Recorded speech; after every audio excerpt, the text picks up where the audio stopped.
Hi guys! Once again, this is Leore and he is Marvina. Alin So, siya? kasi imong istorya about ani atong panahon nga mostly ug magbagyo or mag-init, kusog ang init, bayot may pasanginlan. Usa man jud na siya mga kinana nga mga theory ma. Ngano kung mag-ulan o mag-init, kano ba yung katangilan? Di na siya maayo. Dapat ang katangilan na ang mga menyo.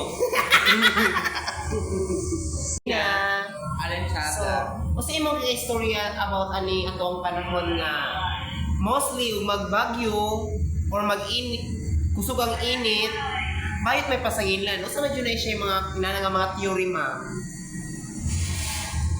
Ngano kung mag-ulan o mag-init, kano ba yung katangilan? Di na siya maayo. Dapat ang katangilan na ang mga menyo.